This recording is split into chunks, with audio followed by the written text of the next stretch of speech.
it is a lymphoma, an ALCL lymphoma, under the microscope. That's what it looks like to the pathologist, and that's why they're calling it a lymphoma. However, it doesn't really behave as aggressively as a regular lymphoma. It just needs to be removed, like a mole or something that hasn't spread. It's said to be 1 in 300,000, but probably closer to 1 in a million, as there have been only 359 cases documented since 2011, and there were 9 deaths, but that was in over 1 million patients.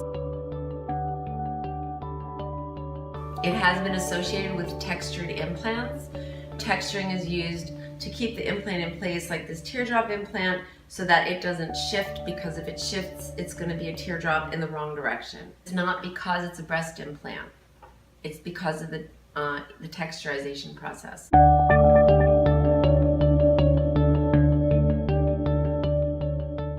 You'd had the implants in for how long?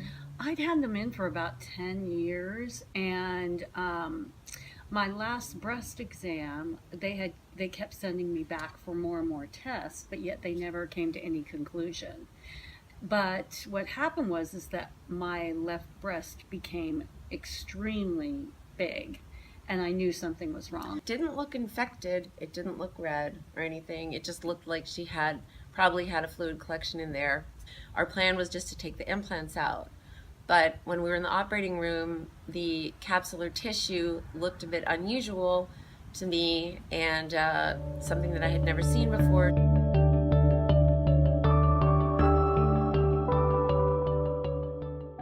Well, then we needed to go back in and remove all the implants entirely. The lymphoma had started inside that one area, but then it spread to more tissue, but only within my breast. So they removed quite a bit. You removed quite a bit of tissue in my breast.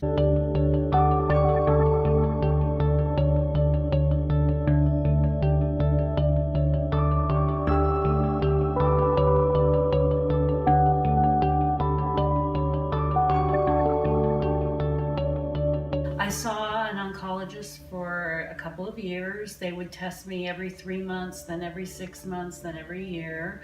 But that was, obviously that's what you want, because you want to make sure there's nothing happening or growing back. And then I was released after about 3 years. As plastic surgeons in our community, we're not freaking out about this, and we understand the progression of this disease and how rare it is, and how safe breast implants are. So you really don't need to run and get your breast implants out, especially if you like the way they look.